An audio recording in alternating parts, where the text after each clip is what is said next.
आपका स्वागत है आपके अपने YouTube चैनल महाअध्ययन में। वीडियो को लाइक करें और अगर आपने अभी तक चैनल को सब्सक्राइब नहीं किया है तो जल्दी से कर दें। आज हम करने जा रहे हैं हमारी 8th क्लास की मैथ की वर्कशीट जिसका नंबर है 16 और आज हमारी तारीख है 19 नवंबर। हम करने जा रहे हैं वर्ग और वर्गमूल। जी हाँ, ये भी वही टॉपिक है जिसके बारे में हमने पिछली वर्कशीट में और उससे पिछली वर्कशीट में भी बात की थी। सबसे पहले अगर हम ध्यान से देखेंगे तो हमारे सामने एक सारणी दी गई है और इस सारणी को देखने पर हमें दिखाई देता है संख्या। पहले कॉलम में संख्याएं दी गई हैं 0 से 9 तक, फिर उसके बाद उनके स्क्वायर यानी कि वर्ग दिए गए हैं। 0 को 0 से गुणा करने पर 0 ही आता है, 1 को 1 से गुणा करने पर 1, 2 को 2 से गुणा करने पर 4, 3 को 3 से 9, इसी तरह से 55, 25, 88, 64 और 9 81 और ये संख्या 81 तक दिखाई गई है। तो ये इनके वर्ग लिखे गए हैं। अगर इसी क्रम को हम यहाँ पर देखें 10, 70, 200, 300 और 8000 का उदाहरण दिया गया है। अगर हम ठीक से देखें तो हम देखते हैं कि आगे वाला अंक जो है 1 एकम 1 हो गया, 2 बार गुणा हो गया क्योंकि वर्ग का निशान है, 10 की घात 2 है, तो 0 2 बार आपस में गुणा होकर आ गया है। बिल्कुल इसी तरह से 70 को 7 को किया तो 7 को 7 से गुणा किया 49 आ गया। 0 1 बार थी तो वो 2 बार हो गई, दुगनी हो गई। आगे देखें तो 2 को 2 से गुणा किया तो 4 आ गया। 2 0 थी पीछे तो वो 2 0 थी तो वो 2 से गुणा होकर 4 बन गई, 2 का डबल हो गया 4। जैसे ऊपर 1 0 2 बन जाती थी वैसे ही 2 0 यहाँ 4 बन गई। और अगर 3 तिया 9 करें उसके बाद पीछे 2 0 हैं तो वो 4 0 बन गई, ये देखिए 4।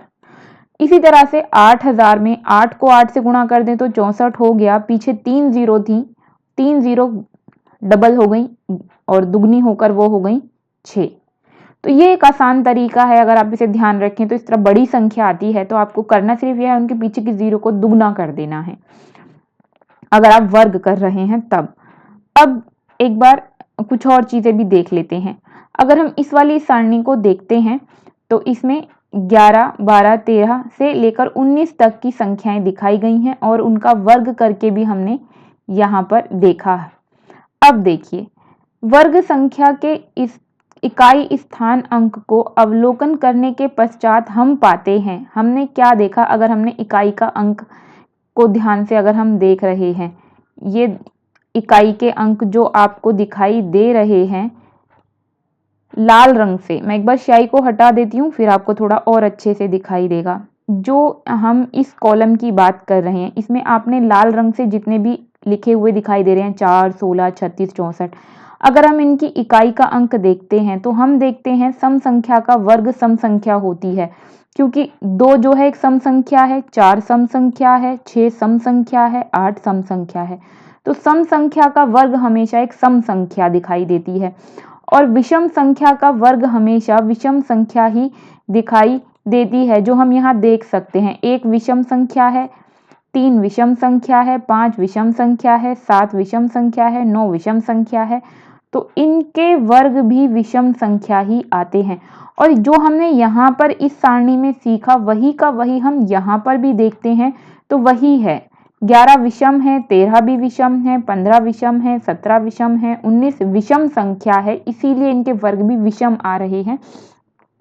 मैं ये मानकर चल रही हूँ कि आपको सम और विषम का मतलब पता है, लेकिन मैं एक बार याद दिला देती हूँ अगर आप भूल गए हैं। सम संख्या वो होती है जो 2 से भाग हो जाती है, विषम संख्या वो होती है जो 2 से पूरी भाग नहीं होती है। तो जो सम संख्या है 2 से भाग होने वाली, उनके वर्ग आ रहे हैं 2 से भाग होने वाले वर्ग करने के बाद, और जो विषम है उनके वर्ग विषम आ रहे हैं जो 2 से पूरे भाग नहीं होंगे। अब बढ़े आगे की तरफ, जो और जानकारी हमें यहाँ पर दी गई है।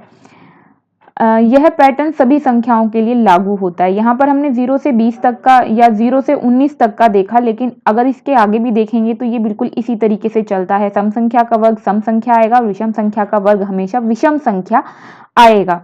इसके साथ यहाँ पर हमें कुछ रिक्त स्थान दिए गए हैं भरने के लिए और हम उसे भर देते हैं। 31 का वर्ग करने के लिए कहा है, 57 का वर्ग और 64 का वर्ग। 31 को 31 से गुणा करेंगे 961 आएगा, 57 को 57 से गुणा करेंगे 3249 आएगा, 64 को 64 से गुणा करेंगे तो 4096 आएगा।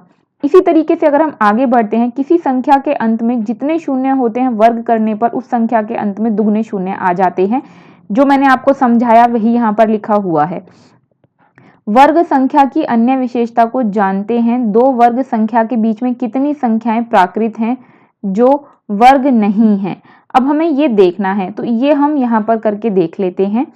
यहाँ पर हमें कुछ संख्याएं दी गई हैं और जैसे यहाँ पर दिया है 0 और 1, और क्रमागत वर्ग संख्या के बीच में प्राकृत संख्याएं, तो ये 0 और 1 है, इनका वर्ग हम करेंगे तो 1 और 0 ही आता है। तो क्या इनके बीच में कोई संख्या है जो इनके बीच में आती हो 0 और 1 के बीच में?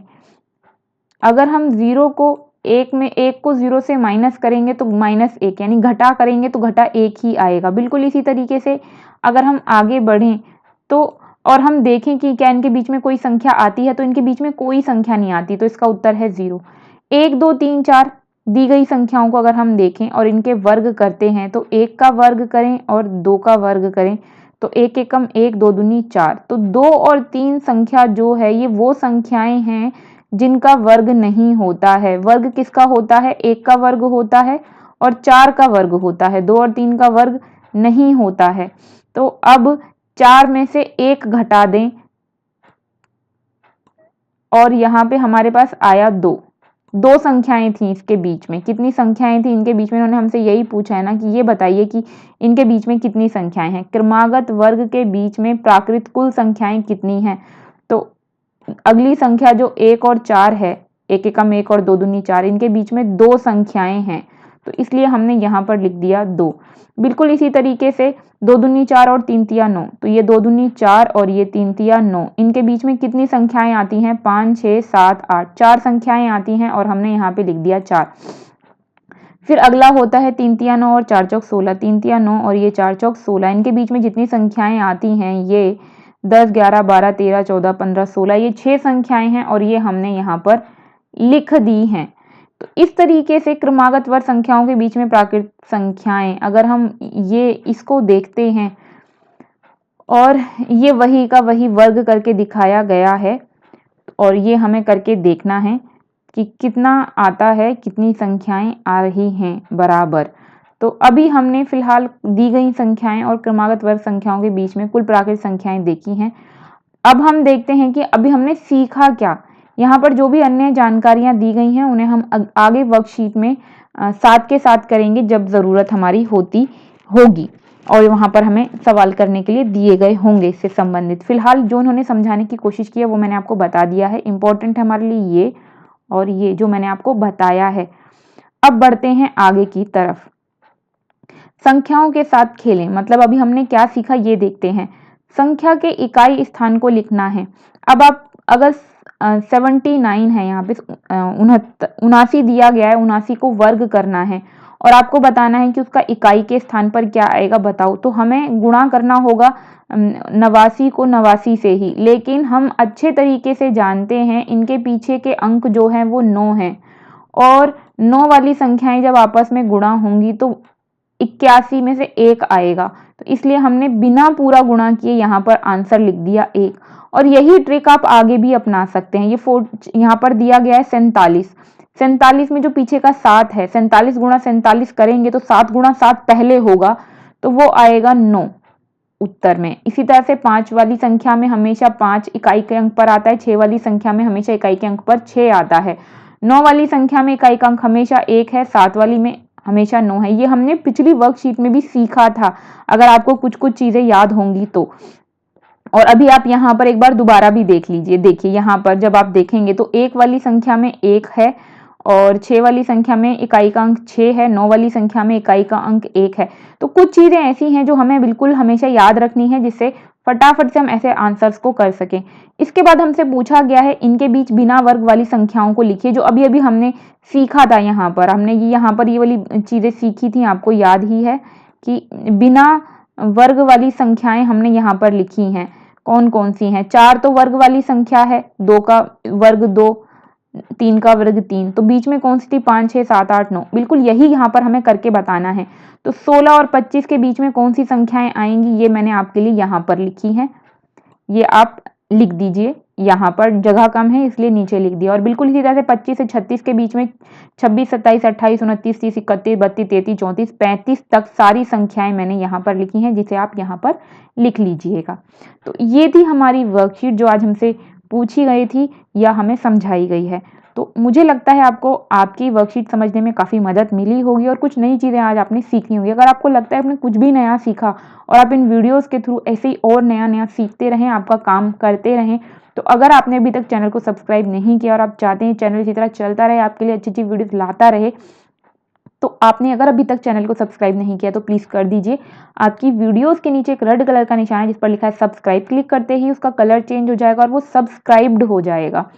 फिर मिलेंगे ऐसी ही अच्छी सी प्यारी सी वीडियोस के साथ। तब तक के लिए स्वस्थ रहें, खुश रहें। नमस्कार और धन्यवाद।